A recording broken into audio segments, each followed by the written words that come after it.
Kemudian udah ada file yang saya upload di folder minggu ke berapa nih? Ke-6 ya. Itu filenya itu ada satu buku yang terpaksa saya bagi jadi 3 file karena ukurannya terlalu besar. Kalau satu file, kalian bisa gabung sendiri nanti kalau pengen enak satu file gitu ya. Itu buku blueprint for lupa saya judulnya. Sustainable economy atau apa ya. Jadi blueprint itu penulis utamanya adalah David Pearce, itu ahli pembangunan berkelanjutan dari Inggris kalau nggak salah ya. Jadi dia itu timnya ada jadi dia tuh mengeluarkan seri buku dengan judul Blueprint mulai tahun 88 atau 89 ya. Yang paling pertama itu Blueprint for a Green Economy. Jadi istilah yang sekarang top dengan istilah green economy, terus diikuti green lainnya. Itu yang pertama bikin istilah itu adalah Pak David Pearce. Itu blueprint yang pertama dulu banget ya. Dan ini blueprint yang terakhir kalau nggak salah, karena setahu saja nggak keluar lagi blueprint setelah ini. Itu yang saya upload 3 file itu. Itu tahun 2000, jadi antara 88 atau 89 sampai 2000. Kalau nggak salah yang blueprint terakhir ini keempat atau kelima, saya lupa. Itu yang saya ingat dari blueprint yang pertama dan kedua dan terakhir. Ada konsistensi, yaitu masalah pengukuran sustainable development ini dibahas terus ya. Juga definisi sustainable development, bagaimana Pak David Pearce dan rekan-rekannya define sustainable development itu juga mengalami perubahan ya. Yang pertama dengan yang terakhir itu kayaknya kalian mungkin, saya nggak tahu apa masih bisa cari buku blueprint yang pertama ya di perpustakaan Undip, tapi coba aja iseng-iseng, siapa tahu ada. Itu kalian bisa lihat itu perubahan pendapat Pak David Pearce ini, kayak apa itu sustainable development. Nah,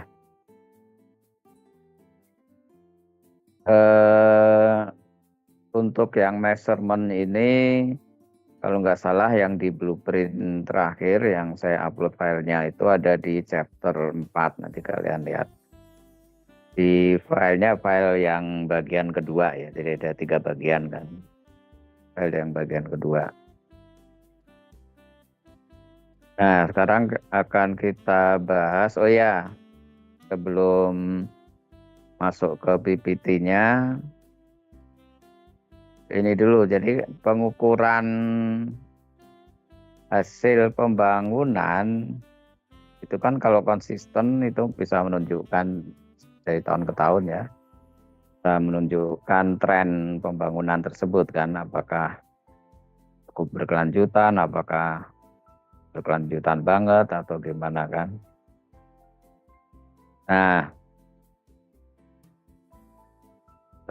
jadi hasil-hasil pembangunan yang ada data mentah, kemudian ada data yang diolah menjadi alat measurement itu ya. Nah, itu berkembang kan dari waktu ke waktu, apalagi setelah kesadaran pembangunan berkelanjutan. Sebelumnya aja juga berkembang. Nah, perkembangan terakhir yang saya amati itu adalah yang namanya flourishing index ya. Itu ada beberapa institusi bekerja sama bikin penelitian itu ya, dan direncanakan penelitian itu tiap tahun. Dimulainya tahun kemarin 2025. Yang 2026 belum keluar laporannya. Itu ada video penjelasan yang memang lumayan panjang. Tapi kalau kalian suka dengan membaca, masuk aja di websitenya ya, Global Flourishing Study itu. Tapi kalau malas baca ya tonton aja videonya. Jadi dapat pengetahuan umumnya ya. Sudah cukup dengan video itu. Nah, nanti akan kita bahas sambil membahas perkembangan measurement ini ya. Serba sedikit. Saya akan masuk ke PPT-nya.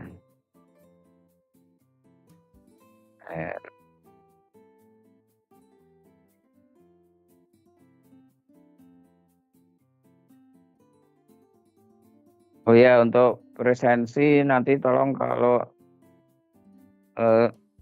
saya lupa diingetin ya, diingetinnya langsung ini aja pakai jangan ditulis di chat, saya suka telat bacanya. Langsung aja speak up nanti ya kalau udah hampir selesai. Takut kelupaan.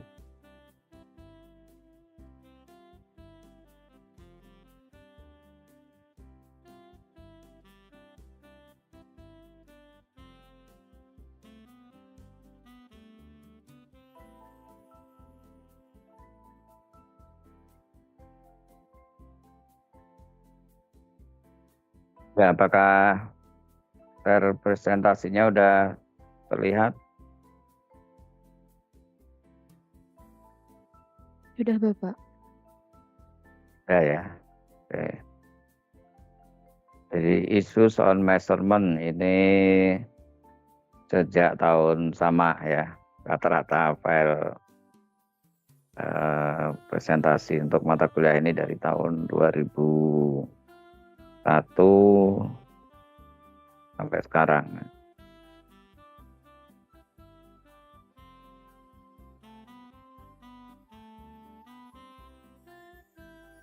Nah, measurement yang pertama itu klasik ya, sesuai dengan alat ukur pembangunan ekonomi, yaitu income ya, sesederhana itu. Kemudian ketika kesadaran sustainable development, kemudian ada sebetulnya pembagian capital ini juga udah lama sih, cuman kemudian lebih disadari lagi penting dengan adanya natural capital ya. Jadi man-made dan natural ini yang paling awal, kemudian berkembang tuh ada social capital, terus human capital juga dipisahin sendiri dan seterusnya. Jadi dilihat dari capitalnya. Nah, ini saya ngambil dari ini blueprint yang kedua kalau nggak salah nih, Pierce and Burford 1993 itu ya. Yang di blueprint yang pertama juga ada sih. Jadi secara tradisional yang diukur karena pengertian pembangunan itu ekonomik ya, economic development. Dulu kalau kita ngomong development itu selalu ekonomik ya. Karena itu jejaknya masih kelihatan di prodi di Departemen Ekonomi dimanapun. Itu salah satunya pasti ada prodi studi pembangunan ya. Atau ada yang dulu adik saya itu di Unpad yang namanya ekonomi pembangunan. Kalau di sekarang kayaknya mungkin juga udah jadi nama studi pembangunan ya. Pak Mukti Ali itu alumni dari studi pembangunannya Fakultas Ekonomi Undip ya. Nah, gross national product. Nah, ini kemudian direvisi untuk mencerminkan macam-macam, ini bisa dibaca keterangannya ini ya. DM itu apa? Depresiasi dari kapital man-made yang berupa aset manufaktur ya. Kemudian DN itu depletion. Jadi kalau yang man-made itu istilahnya depreciation, istilah ekonomi yang mungkin kalian udah kenal juga ya. Iyalah udah semester 6 kan. Udah mata kuliah ekonomi sudah khatam untuk PWK ya. Kemudian untuk natural capital itu istilahnya depletion. Jadi kalau yang yang tidak terbarukan, natural resources itu mengalami depresi. Stoknya, stok itu estimate sudah pasti ya. Itu kan berkurang terus karena dipakai. Sedangkan untuk yang bisa terbarukan itu hitungannya itu dilihat laju renewability-nya ya dan laju penggunaannya. Jadi walaupun terbarukan kalau penggunaannya lajunya jauh di atas laju renewability itu mengkhawatirkan karena juga bisa exhausted walaupun terbarukan. Misalnya kayu itu kalau exhausted kan jadi tutupan hijaunya berkurang, itu akan mengurangi upaya mitigasi climate change kan.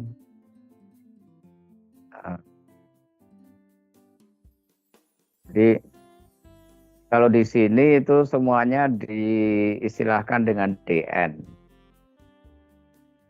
di rumus ini ya. Kemudian R itu restorative expenditure, A itu aversive expenditure ya.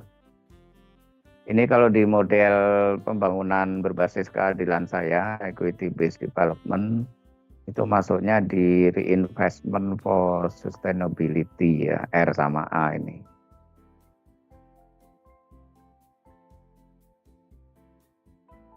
Dari sini ada N yang menariknya juga, overstatement due to unoptimal use of natural resources. Ya ini kalau di model saya semuanya sustainability reinvestment masuknya itu. Jadi berusaha mengurangi semua model yang dibentuk sebagai rumus maupun yang dibentuk sebagai alur proses, itu berusaha yang uncertainty-nya itu kita ketahui ya.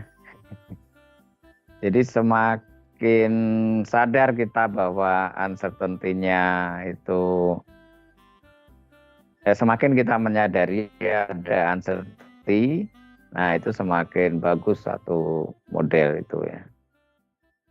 Karena di dalam pelaksanaan mekanisme pembangunan sendiri,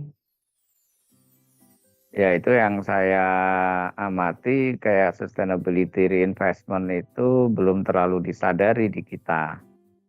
Nah, beda sama negara maju.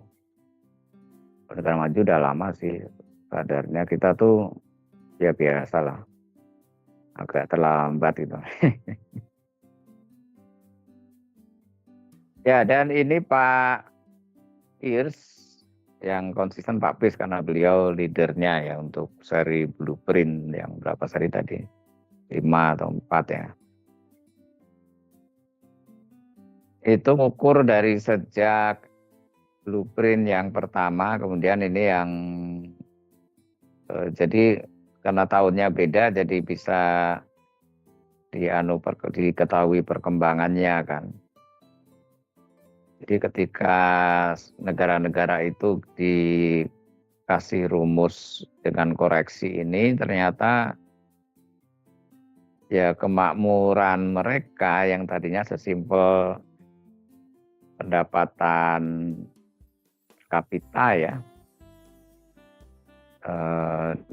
dengan maupun tanpa purchasing power kan, yang diperhalusnya dengan purchasing power ya. Untuk bisa membandingkan secara internasional antar negara itu ya harus pakai purchasing power, bukan duit. Bukan cuma di convert ke dolar doang kan. Nah ternyata itu kalau udah dikurangi dan unsur-unsur ini DM, DN dan RAN ini ya itu menjadi lumayan jauh jadi artinya beda lumayan jauh itu apa? Quality of life yang dinikmati oleh negara-negara dengan GNP tinggi itu mereka banyak lingkungan. Jadi seharusnya tanggung jawab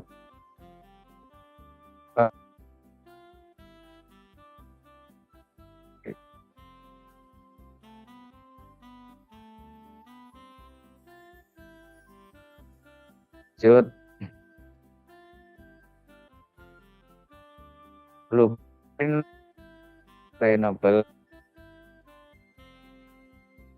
ini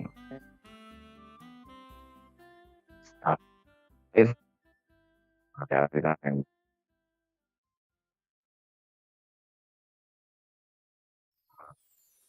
di blueprint yang pertama, terus tambah satu lagi saya lupa, atau 2 lagi itu penulisnya itu. Nah chapternya kalau nggak salah ingat chapter 4, 5 ada 2 atau 3 chapter itu yang mengenai measurement 2 mungkin ya.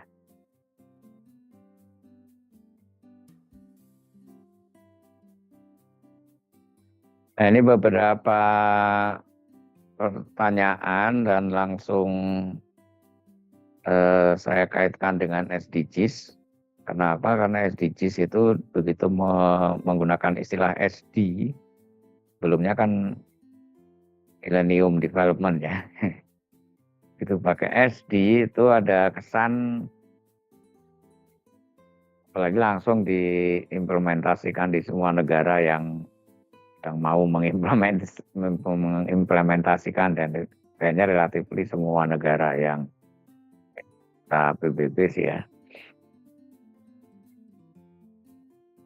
Itu seolah jadi one set of indicators for all gitu.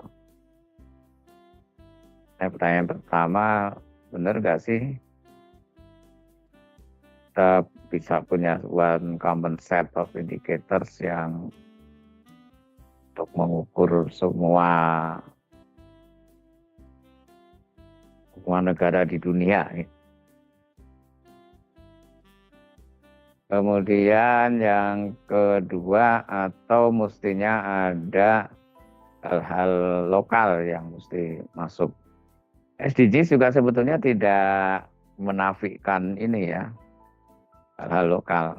Itu sejak MDGs sih, itu sudah dimungkinkan adanya goals dan target lokal.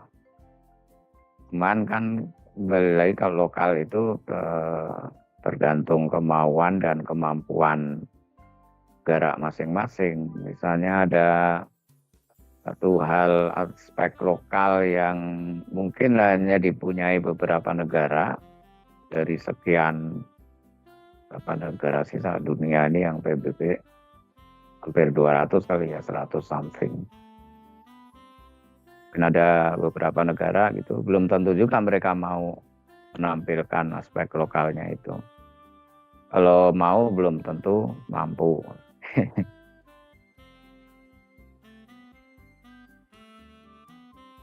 Nah, pertanyaan terakhir adalah apakah benar itu tujuan-tujuan dan target-target SDGs itu sudah cukup?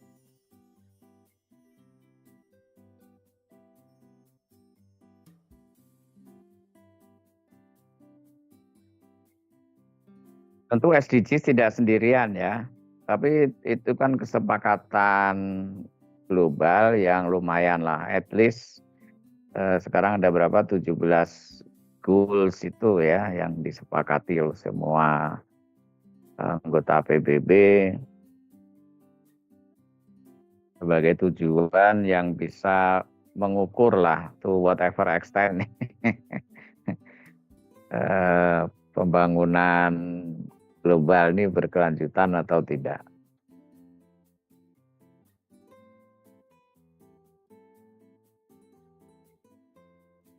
Nah, ini beberapa aspek yang dibahas di blueprint ya. Misalnya nggak cuma blueprint sih, sebenarnya buku-buku atau terbitan-terbitan artikel-artikel dulu di awal viralnya sustainable development itu rata-rata membahas ini. Misalnya ini mengenai discount rates ya. Discount rates versus intergenerational issues. Kita ingat kan sustainable development itu ada dua jenis equity sebagai fundamental prinsipalnya, yaitu equity di dalam generasi dan equity antar generasi. Nah, problem dengan discount rates itu adalah prinsip dasar ekonomi, ilmu ekonomi ya. Semua kalau pakai ilmu ekonomi itu menggunakan discount rate. Tahu kan maksudnya discount rate? Kalau yang di istilah keilmuannya namanya time value of money. Jadi nilai waktu dari uang. Hanya ada peribahasa time is money ya. Waktu adalah uang. Bahkan itu peribahasa di Nusantara ini udah ada sejak dulu kala ya. Di kawasan Nusantara, Indonesia, Malaysia, Singapura, Brunei, dan kawasan itulah.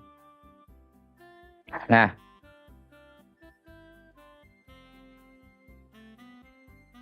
jadi hal yang terjadi di depan itu ditarik menjadi present value, itu implementasinya di ekonomi kan seperti itu.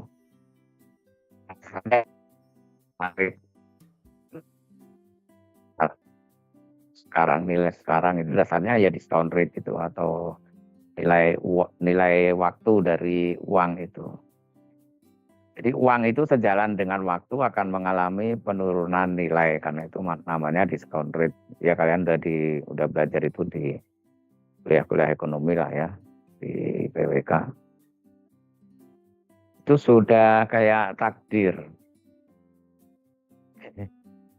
Nah, dogmanya ilmu ekonomi adalah seperti itu. Padahal sebelum kita mengenal yang namanya uang, jadi suatu saat dulu banget, manusia ini kan nggak mengenal uang. Yang dikenal adalah barter ya. Nah itu nggak ada yang namanya time value of money. Jadi kalau kita sekarang kita bisa punya uang seharga 1 kambing. Ingat, artinya apa? Orang dulu itu punya kambing. Nah, orang dulu itu kalau hidup di zaman sekarang, Flintstone lah misalnya. Dulu Flintstone punya seekor kambing. Kalau Flintstone itu hidup di zaman sekarang, Flintstone yang sama ya, tapi hidup di zaman sekarang.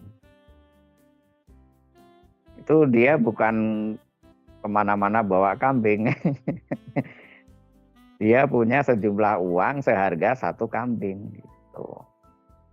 Nah, kebayang Flintstone zaman sekarang tahun depannya ya, setahun kemudian setelah dia punya sejumlah uang seharga satu kambing. Dia bawa itu uangnya, mungkin disimpannya di bawah bantal dia kali ya, di bawah kasur dia. Namanya Flintstone kan dia datang dari masa lalu. Jadi budayanya masih kayak gitu. Nah, tahun depannya dia mau belanjain itu duit. Mau dibeliin kambing. Beli nggak kambing? Yakin nggak kebeli karena nilai uang yang di bawah kasur dia itu sudah berkurang. Sudah tidak lagi seharga kambing. Tapi mungkin seharga 3/4 kambing atau setengah kambing. Dan dia nggak bisa beli kambing setengah ya. Nah, beda Flintstone di zaman dulu, dia nyimpen kambing. Tahun kemudian, ya dia masih punya seekor kambing, dia tidak berkurang. Bahkan mungkin kambingnya karena dikasih makannya bagus, tambah gemuk kalau dia, zaman dulu bukan jual ya, barter. Kalau dia barter, dia bisa dapat barter dengan harga yang nilainya lebih dibanding setahun yang lalu. Nah, itu gampangannya discount rate. Sekarang bayangin kerusakan lingkungan yang untuk memperbaikinya kita perlu duit 1 M, 1 miliar rupiah lah, nggak usah dolar. Jadi misalnya kerusakan lingkungannya itu 10 tahun mendatang.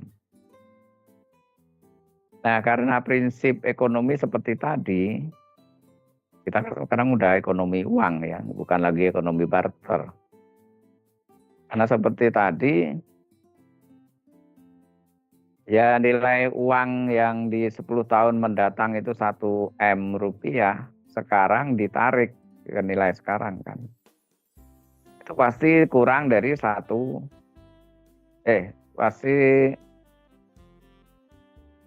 sorry, oke, enggak. Balik ininya, kebalik. Jadi nilai kerusakan lingkungan yang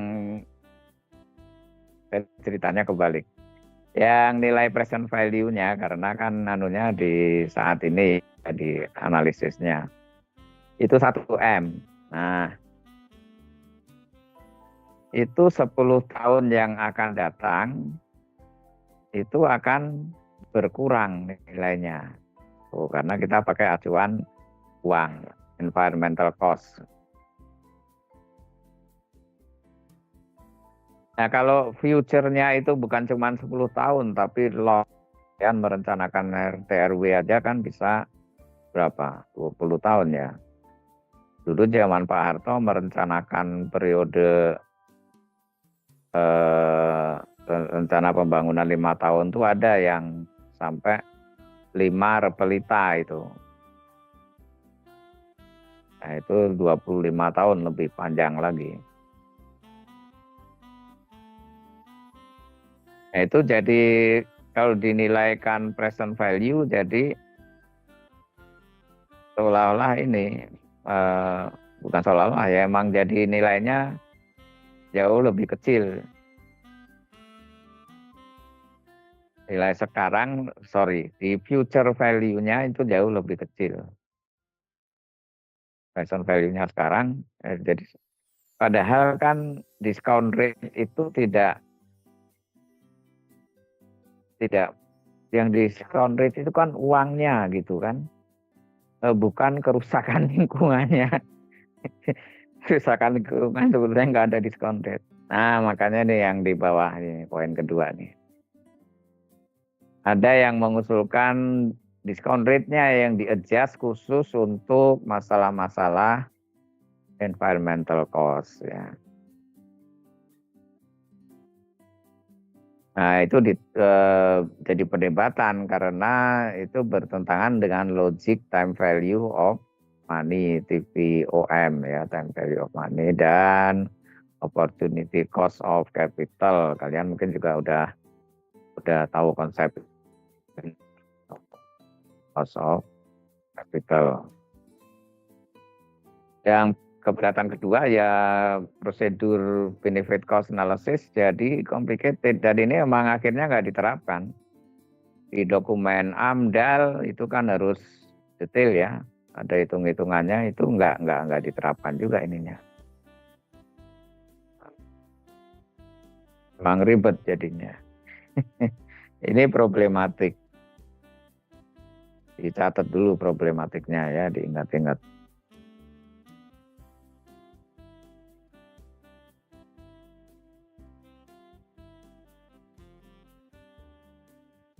Nah, kemudian ini perkembangan dari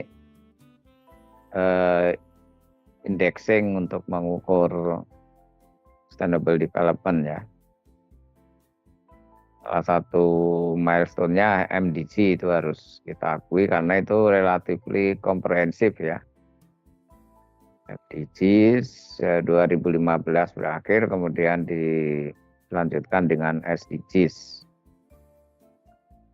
Measurement yang lain kalian juga mungkin sudah mengenal ya di perkuliahan yang lain. Ada Human Development Index, ada Human Poverty Index.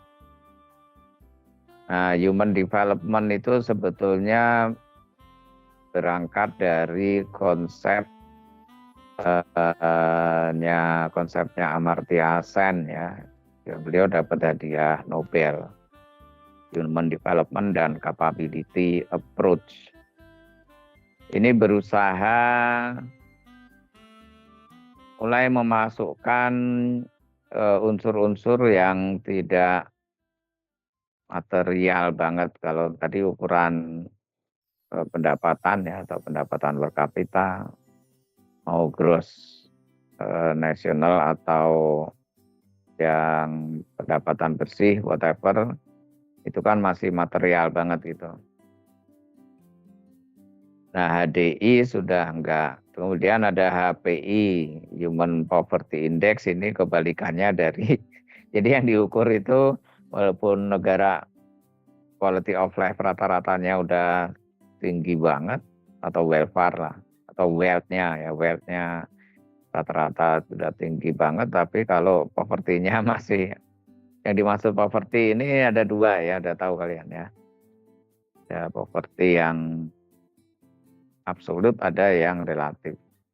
Nah, ini negara-negara yang maju, yang QOL atau wealth-nya itu memang udah jauh di atas negara-negara berkembang atau negara-negara.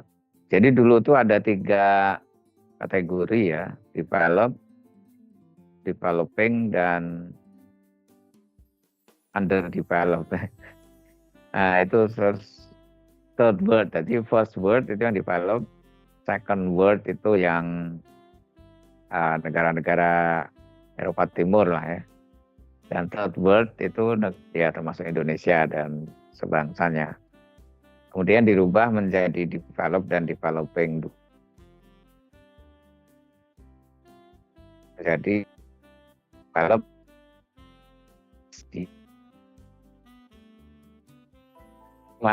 ada yang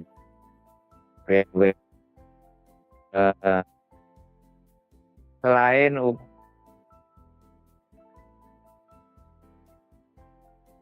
ukuran atau purchasing power, biasanya itu ya untuk membandingkan harus dalam bentuk purchasing power, nggak bisa cuma di convert ke dolar doang. Kemudian ada yang diukur poverty-nya. Nah, itu jadi menarik. Jadi negara yang purchasing power rata-rata udah tinggi, bisa jadi masih ada poverty absolutnya, kan sebenarnya bermasalah sustainability-nya. Nah, jadi makin ke sini makin ada kesadaran untuk memperbaiki. Kalau yang usulannya Pierce, padahal itu masuk di green economy yang yang beliau maksud ya. Tapi dalam praktek pelaksanaannya itu nggak pernah dipakai sih. Mungkin ada negara-negara yang menggunakan tuh, tapi untuk ini aja, untuk internal mereka ya, evaluasi internal. Indonesia setahu saya sebenarnya kalau mau ngukur ya bisa ya, cuman nggak pernah diukur, saya nggak tahu tuh.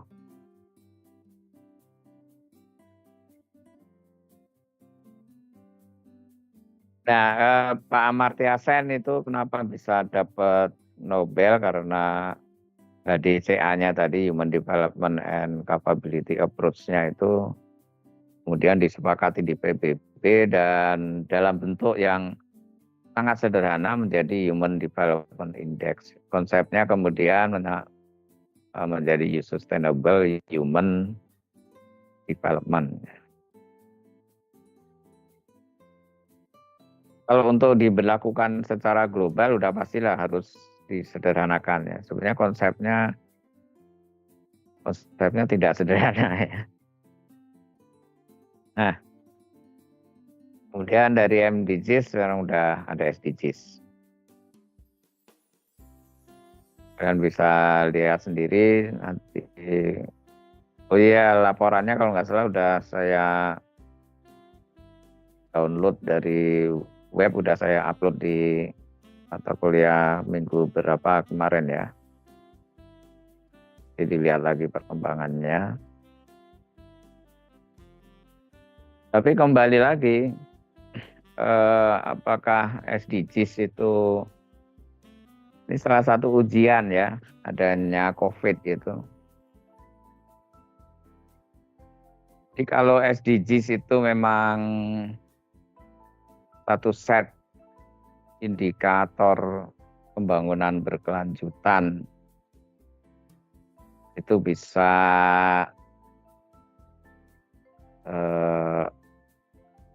tadi saya bilang ini ya, semakin kita tahu ada uncertainty, tapi semakin kita bisa memperkirakan uncertainty itu semakin baik suatu indikator.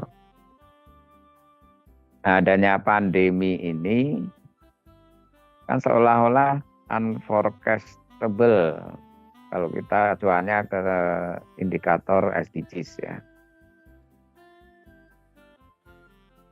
Padahal COVID-19 itu bukannya tanpa jejak ke belakang. Karena dia kan perkembangan dari virus apa tuh? Yang dulu awalnya flu Hongkong kayak flu burung itu. Pokoknya itulah. Dari jenis virus namanya SARS ya. Yang kemudian berkembang menjadi yang bentuknya COVID-19. Jadi seharusnya ketika menyusun memperbaiki dari MDGs ke SDGs itu kan udah ada itu virus. Jadi menurut saya itu SDGs sudah fail ya to estimate. Sebab kalau bisa mengestimate, maksudnya itu diestimate kan bisa. Pakai indikator untuk mempersiapkan. Sebenarnya data-data SARS itu ada semua ya. Nah, tren itu bisa untuk membaca certainty-nya, membaca certainty. Nah, indikator yang baik mestinya menyiapkan, ini ada certainty, tapi bisa jadi ada uncertainty. Jadi tren SARS-nya mungkin membaik ya, penanganannya membaik, tapi harus kita ingat bisa jadi ada uncertainty. Nah, itu yang kelihatannya kurang dipertimbangkan. atau memang sengaja tidak dipertimbangkan karena ada pertimbangan-pertimbangan yang lain ya, sehingga tidak mempertimbangkan itu. Nah, bingung kan? Namanya PBB ya, itu banyak negara berkumpul, pasti ada pertimbangan lain tuh biasanya kental di politik ya.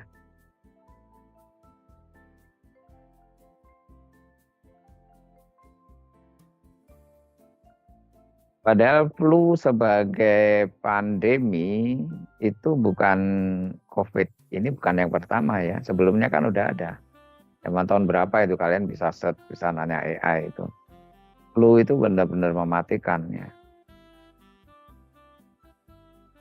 Itu kan sebenarnya ada contoh bahwa itu uncertainty di masa lalu. Nah, sekarang kan sesederhana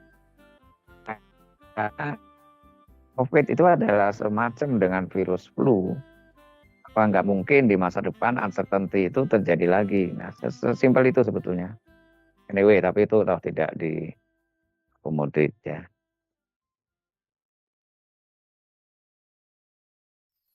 Nah, sekarang pandemi sudah lewat. Apa ada upaya perbaikan di SDGs? Saya belum melihat ya. Nanti kalian kalau rajin search silakan. Siapa tahu mau bikin tugas akhir dengan pertanyaan itu ya.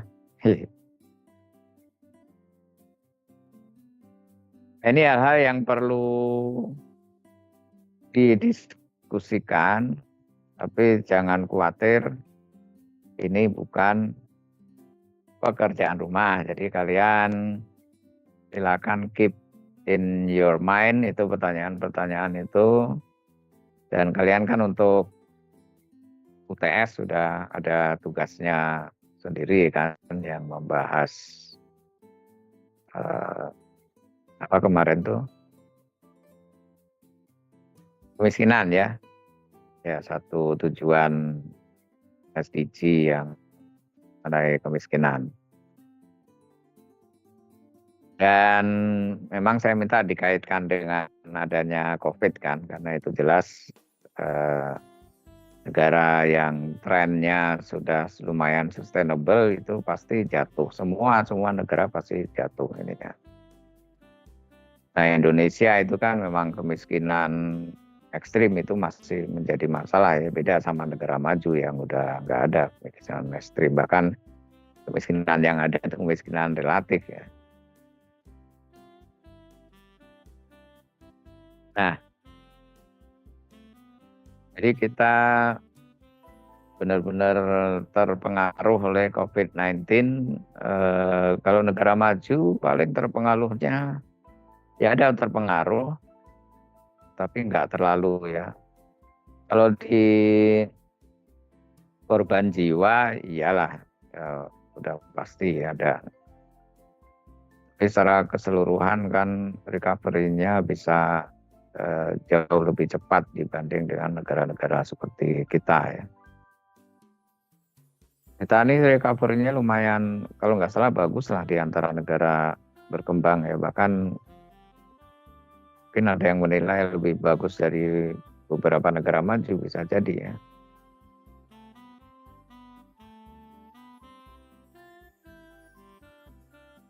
Nah, ini kan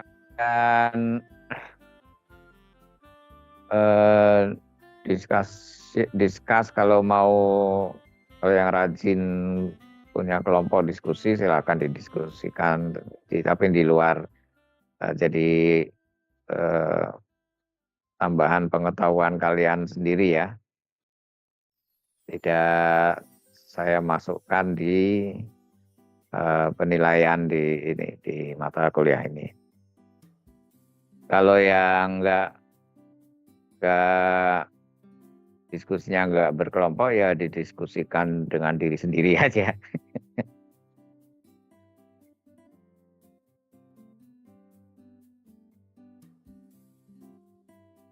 Ya, sampai di sini ada pertanyaan?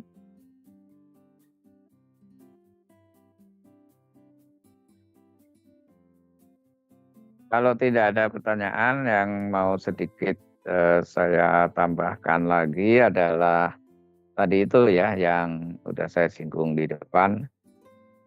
Jadi ada satu alat, satu metode pengukuran keberhasilan pembangunan yang paling baru nih kayaknya nih, yaitu namanya Flourishing Index.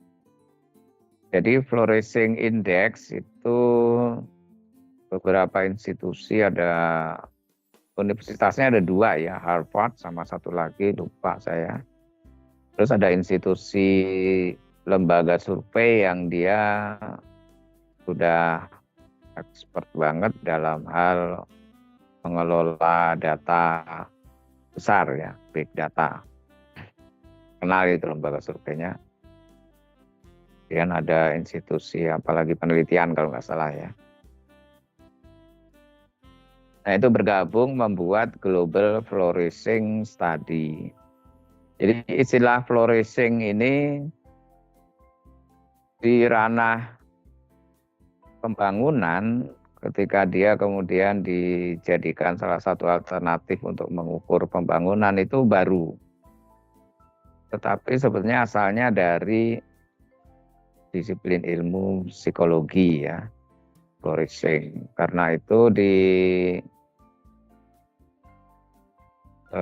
yang setahu saya sih belum ada terjemahan bakunya flourishing itu apa. Indonesianya belum ada. Beda kalau misalnya development itu pembangunan. Kita punya dua terjemahan ya, pembangunan dan pengembangan, development. Kemudian welfare itu diterjemahkan dengan kesejahteraan. Wealth yaitu dengan kemakmuran.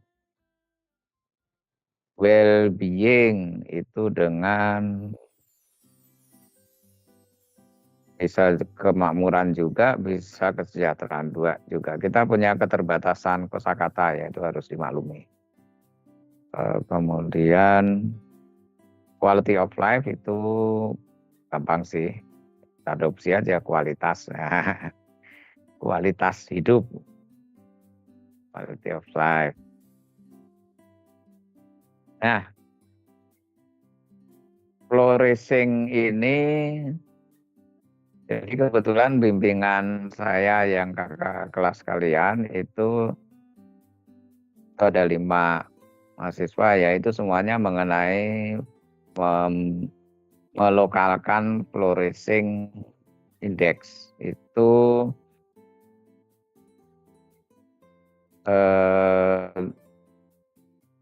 kita terjemahkan ada 2 alternatif ya, keberkembangan atau kesentosan. Nah, problemnya dengan keberkembangan itu ada kata berkembang, padahal berkembang itu develop kan. Nah, kemungkinan besar ini baru 1 yang mau sidang akhir dari 5 bimbingan saya, tapi yang lainnya tidak jauh di belakang ya, mudah-mudahan segera menyusul. Kelihatannya akan kita gunakan kesentosaan, karena ini satu kosakata yang udah lama nggak terdengar ya di Indonesia. Kayaknya lebih bagus itu deh. Kalau di media resmi ya, media resmi lah, kayak kalau mau nyebut merek kayak Kompas atau lain-lainnya ya, yang memberitakan Global Flourishing Study-nya Harvard CS tadi. Flourishing Index itu diterjemahkan macam-macam. Ada yang indeks kebahagiaan, itu salah kaprah ya. Mungkin jurnalisnya tidak membaca atau bahkan dia tidak nonton videonya, itu yang saya sarankan kalian nonton ya. Karena kebahagiaan itu salah satu dari 6 aspek yang diukur di Flourishing Index. Jadi cuma 1 aspek dari 6. Jadi nggak boleh jadi terjemahan indeks kebahagiaan. Dan itu yang saya lihat juga ada beberapa konten kreator itu juga menggunakan istilah indeks kebahagiaan. Padahal indeks kebahagiaannya ada sendiri indeksnya ya, happiness index ya, yang versinya juga macam-macam.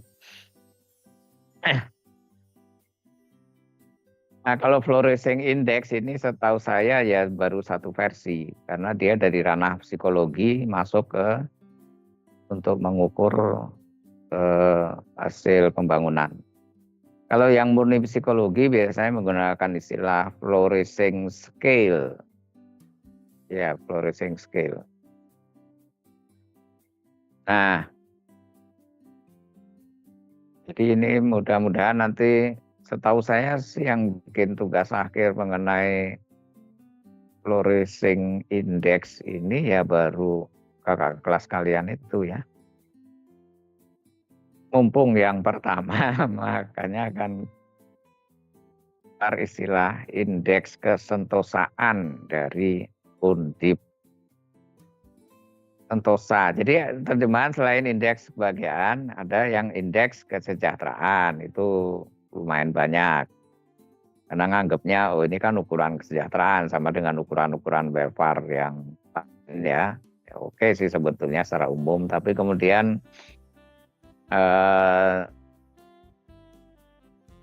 karena untuk penelitian tuh harus yang di bahasa Indonesia kan juga harus dengan melihat terjemahannya aja kita harus tahu itu bukan welfare ya, atau bukan well-being.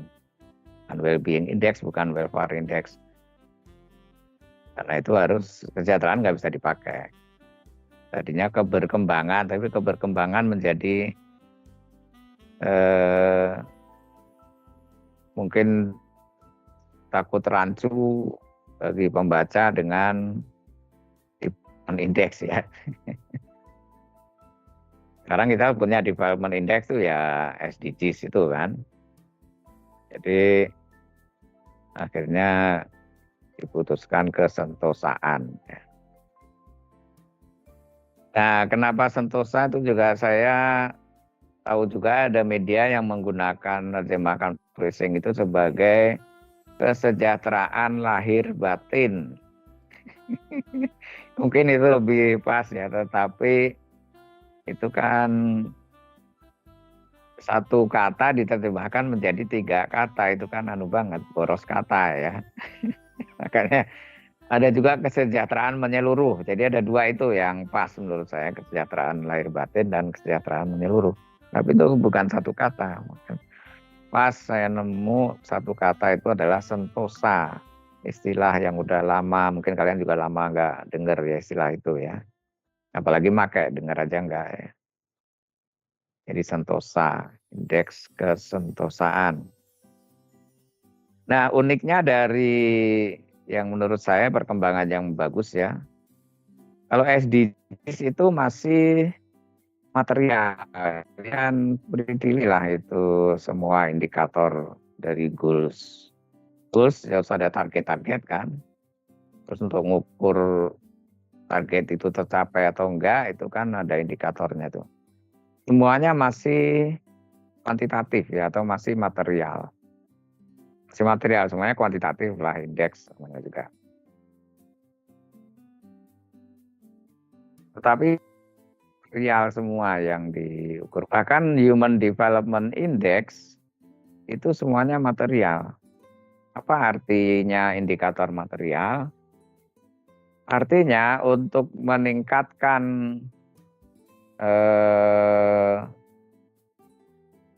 taraf hidup, dari taraf hidup sekarang, misalnya tahun depan mau kita tingkatkan, itu kita harus mengkonsumsi natural resources dan atau environmental services yang meningkat juga. Nah, itu artinya arti dari indikator yang material.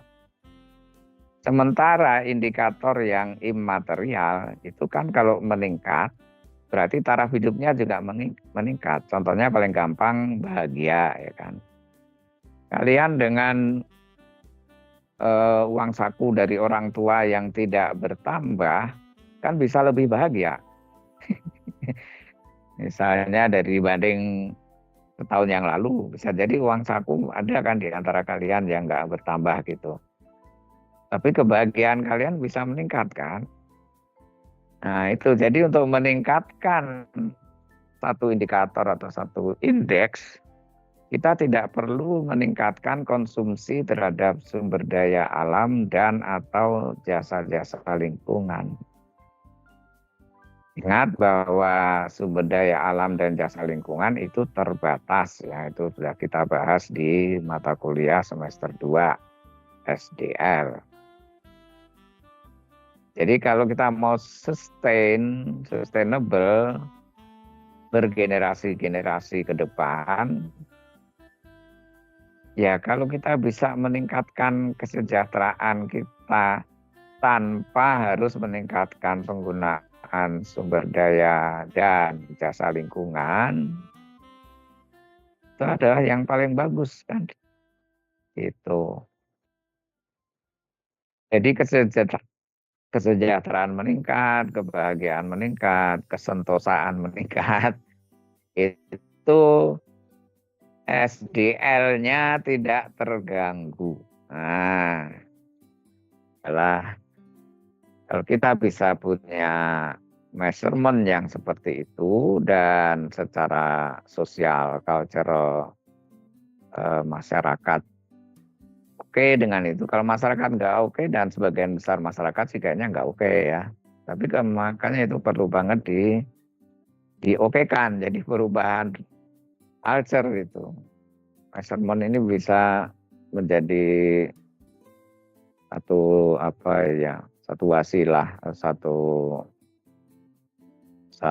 vessel lah, satu wasilah itu bahasa Inggrisnya vessel ya, untuk perubahan culture. Sebetulnya dasar dari culture lokal kita di daerah Nusantara ini, nggak cuma Indonesia ya, itu culture yang nerimo ing pandum, itu nggak cuma Jawa ya, semuanya seperti itu ada. Itu yang lain juga ada. Makanya nggak heran ketika diukur dengan flourishing index, Indonesia tuh paling tinggi ya kan, ranking 1 saat dunia. Dan kita lihat ranking 2, ranking 3-nya. Ranking 2 tuh kalau nggak salah Filipina atau Meksiko, pokoknya 3 besarnya itu ya. Indonesia, Filipina, dan Meksiko. Kebetulan ya saya ada kenal orang-orang Filipina, seorang Meksiko ya. Filipina lebih banyak dibanding saya kenal orang Meksiko karena dulu gaulan di Australia ya. Dan mereka tuh mirip-mirip kita gitu. Culture-nya ya. Jadi kalau orang dunia itu yang diukur tuh berapa negara gitu, 20-an berapa ya. Tahu nggak yang paling bawah negara apa? Kalau nggak salah Jepang ya. Padahal yang secara material itu jauh lebih maju dari Indonesia, Filipina, atau Meksiko. Nah, itu upaya untuk development ke depan, intergenerational equity-nya tidak sesulit sekarang. Sekarang sulit banget coba ada negara yang kebetulan diketuai bosnya itu kayak yang onono, yang nyerang sana nyerang sini, kan penghambat sustainable development jelas. Nah ini satu lagi aspek yang di measurement kita nggak ada, di SDGs juga nggak ada, yaitu aspek yang sebetulnya udah menjadi concern sejak kita membahas kuliah pertama nonton Earth 2100 itu ya. Aspek yang kayak gini, aspek konflik sosial politik yang paling worst adalah perang ya.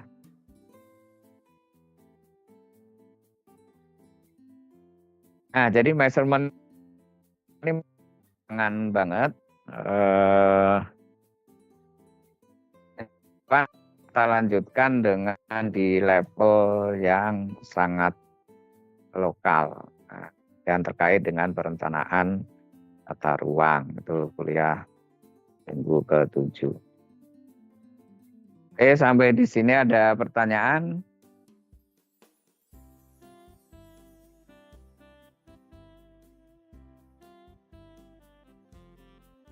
Kalau tidak ada, alhamdulillah saya ingat.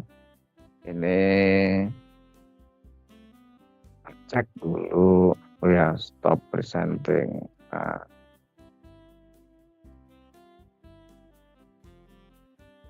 Cek absen dulu ya.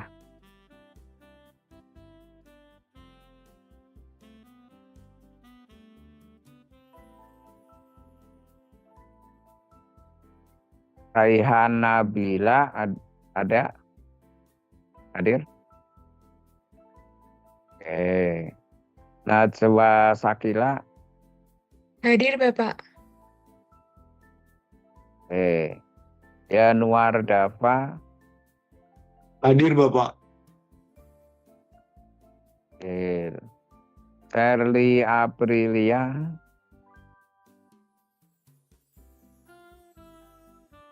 Sherly Aprilia hadir? Hadir, Bapak. Oke. Maulana Ahmad Alif? Hadir, Pak. Oke. Dava Zanio? Hadir, Bapak. Dava ada 2 ya. Dava ada 2 ya. Widya Dewi? Widya Dewi?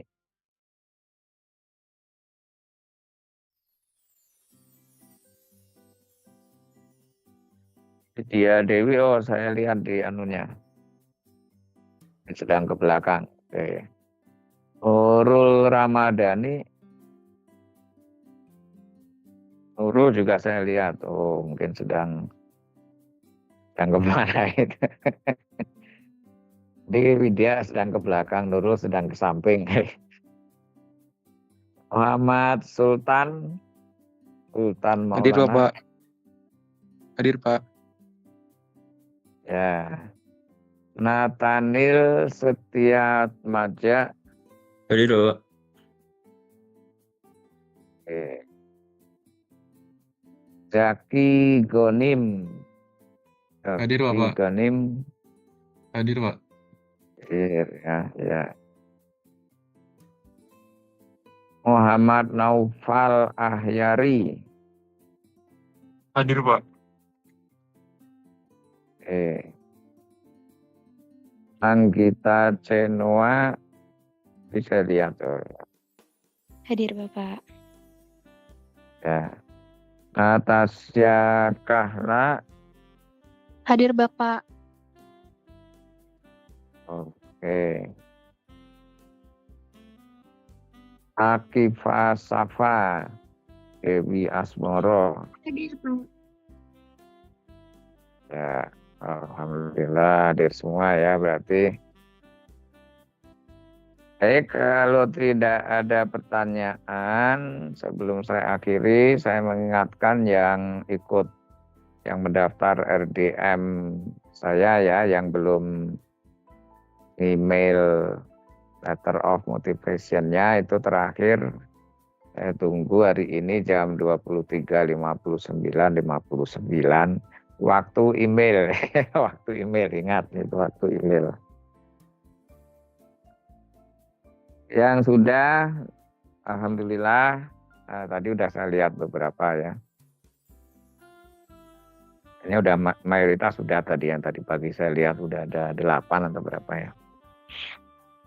Yang 2 mudah-mudahan ini udah, atau kalau belum ya saya tunggu sampai nanti tank ya, tengah malam.